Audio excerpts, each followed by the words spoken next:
میرا تعلق حیدرآباد کے علاقے اسلام آباد کے نزدیک ٹنڈو یوسف قبرستان روڈ کے ہاں سے ہے۔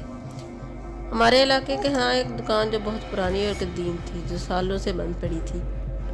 پھر میرے ایک دوست نے وہ دکان کرائے پہ لے لی۔ اس دکان کا جو مالک تھا وہ وہاں سے دور رہتا تھا۔ میرے دوست نے اس دکان میں روٹیوں کا تندور کھولا۔ اس دکان کی یہ خاصیت تھی کہ وہ دکان شروع میں تو بہت اچھی چلتی، پھر ایک دم کام بہت کم ہو جاتا۔ میرے اس دوست نے وہ دکان اچانک چھوڑ دی۔ اس کا کہنا تھا کہ میں بہت پریشان ہو گیا تھا، اتنا زیادہ کام چلنے کے باوجود پیسے تھے کہ نظر ہی نہ آتے، ایسا لگتا ہے کہ جیسے کوئی پیسے نکالتا ہے، اور صبح جب میں وہ دکان کھولتا ہوں تو ایسے لگتا ہے جیسے رات بھر یہاں کوئی موجود ہوتا ہے۔ میں نے اس کی بات نہ مانی۔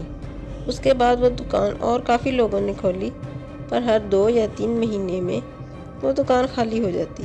ہر کوئی یہی کہتا ہے اس دکان میں سے پیسے غائب ہوتے ہیں، اور رات میں دکان بند ہونے کے بعد صبح ایسا لگتا ہے جیسے رات سے لے کر صبح تک کوئی پورا خاندان اس دکان میں رہتا ہے، سب چیزیں بکھری ہوئی ہوتی ہیں۔ میں تیسرے نمبر پر ہوں۔ میرے ایک بھائی ہیں جو کہ شیف ہیں اور بہت اچھی کوکنگ کرتے ہیں۔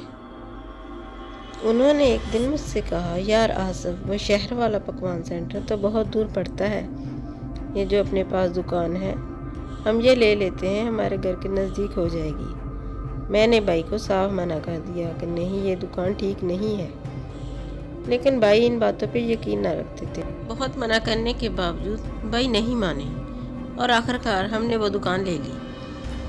شروع میں تو بہت اچھا کام چلا، کاؤنٹر پہ میں خود بیٹھتا تھا، اور ہم نے 3-4 لڑکے بھی رکھے ہوئے تھے۔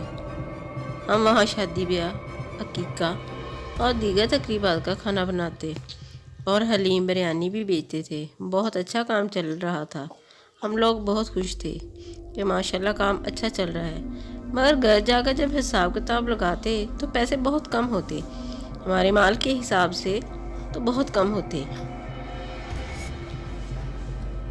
ہم بہت پریشان ہو گئے۔ ایسی حالت میں کبھی کوئی بیمار کبھی کوئی بیمار، 3-4 مہینے تک تو یہ چلتا رہا۔ ایک دن اچانک ایک لڑکے نے کام چھوڑ دیا اور وہ بھاگ گیا۔ اس کو دیکھ کر دوسرا لڑکا بھی بھاگ گیا۔ اب بس میں اور میرا بھائی رہ گئے تھے۔ اس کے بعد میں اس لڑکے کے گھر گیا جو ہماری دکان پر تھا۔ اس نے مجھ سے ملنے سے انکار کر دیا۔ بہت اصرار کے بعد اس کے ماں باپ نے اسے راضی کیا۔ میں نے اس سے پوچھا، ایسا کیا ہوا تھا اچانک؟ اس نے کہا، آصف بھائی، اس دن جب میں رات کو پکوان سینٹر میں پانی بھرنے گیا تھا، ہمارے علاقے میں پانی اکثر رات کو آتا ہے۔ 2 بجے کے بعد جب میں پانی بھرنے گیا تو ساری دکانیں بند تھیں۔ میرے ہاتھ میں ایک موبائل تھا، میں نے پکوان سینٹر کھولا اور آدھا شٹر گرا دیا، پانی کی مشین کھولی اور ہینڈ فری لگائی اور لیٹ گیا، اور میری آنکھ لگ گئی۔ اچانک میری آنکھ کھلی تو میں نے دیکھا ایک لمبا سا آدمی، خوفناک شکل، اور 2 چھوٹے بچے، وہ بھی بہت خوفناک تھے، اور ایک عورت نما چڑیل میرے چاروں طرف کھڑے ہو گئے ہیں۔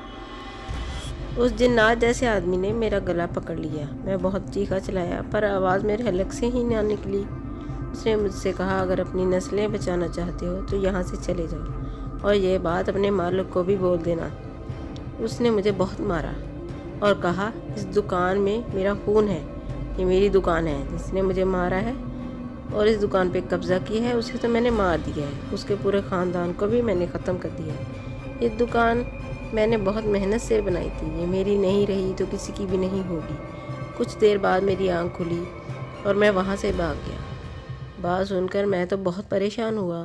میں نے اپنے بھائی کو یہ ساری بات بتائی۔ بھائی نے کہا، اتنا پیسہ لگایا ہوا ہے، ساری دکان بھری ہوئی ہے، ایک دم کیسے چھوڑ دیں، اس کا علاج کرواتے ہیں۔ پھر بھائی کے دوست ایک عالم ہے، وہ ایک رات عالم صاحب کو لے کر وہاں آ گئے۔ رات کے 2 بج گئے۔ دکان میں عالم صاحب نے ایک جنات جیسی شکل کے آدمی اور 2 بچے اور ایک چڑیل حاضر کر لیا۔ جیسے ہی وہ جن، ایک چڑیل اور 2 خوفناک بچے حاضر ہوئے تو انہوں نے عالم صاحب پر حملہ کرنے کی کوشش کی۔ عالم صاحب کے ہاتھ میں ایک تسبیح اور ایک نیبو تھا، اور عالم صاحب مسلسل کچھ پڑھ رہے تھے۔ اس جن کا حملہ ناکام جاتا رہا۔ میں یہ سارا منظر دیکھ رہا تھا، میرے رونگٹے کھڑے ہو گئے، ایسا لگ رہا تھا میرے پاس زبان نہیں ہے۔ عالم صاحب نے کہا، چپ چاپ یہاں سے چلے جاؤ، جس نے تمہارے ساتھ ظلم کیا تھا تم نے اسے مار دیا ہے، اور اب بے گناہ لوگوں کو کیوں تنگ کر رہے ہو؟ اس جن نے کہا، یہ میری دکان میں نے بہت محنت سے بنائی تھی، میں اسے نہیں چھوڑوں گا، میں یہیں رہوں گا، جو بھی یہ دکان لے گا میں اسے مار دوں گا۔ میں اب بالکل بے ہوش ہو چکا تھا۔ جیسے ہی جن نے کہا وہ چاروں عالم صاحب کو چپک گئے، پر عالم صاحب کو کچھ اثر نہیں ہو رہا تھا۔ عالم صاحب کے سارے کپڑے خون سے بھر گئے، یہاں تک کہ میری دکان بھی خون سے بھر گئی۔ عالم صاحب نے ان کے ہاتھ میں جو لیمو تھا وہ کاٹا، اور ایک ہاتھ میں چھوٹی بوتل تھی، اس لیمو کو اس بوتل میں ڈالا اور ان پر پانی چھڑکنا شروع کر دیا۔ جیسے ہی ان پہ پانی گرا وہ زمین پر بیٹھ گئے۔ اٹھنے کی بہت کوشش کی پر اٹھ نہیں پائے۔ عالم صاحب نے ایک کانچ کی بوتل نکالی اور بیگ سے ایک اور تویز اور چھوٹی بک جس پہ عربی زبان میں کچھ لکھا ہوا تھا زور زور سے پڑھنا شروع کر دیا۔ کانچ کی بوتل نیچے رکھ دی، زور زور سے پڑھتے رہے۔ اچانک اس بوتل میں خود بخود خون جمع ہونا شروع ہو گیا، وہ بوتل بھر گئی۔ اب عالم صاحب اسے بند کر دیا اور مجھے ہوش میں لا کر وہاں سے چلے گئے۔ 3-4 دن بعد جب ہم نے اس دکان کی صفائی کی تو دکان کا ایک کونا جس میں ایک سوراخ تھا، ہم نے اس سوراخ کو کھودا تو اس میں بہت سارے پیسے تھے۔ یہ وہی پیسے تھے جو دکان سے غائب ہوا کرتے تھے۔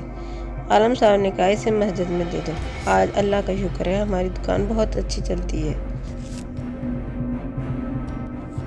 پلیز چینل کو سبسکرائب کریں اور کمنٹ کر کے سٹوری کے بارے میں ضرور بتایا کریں۔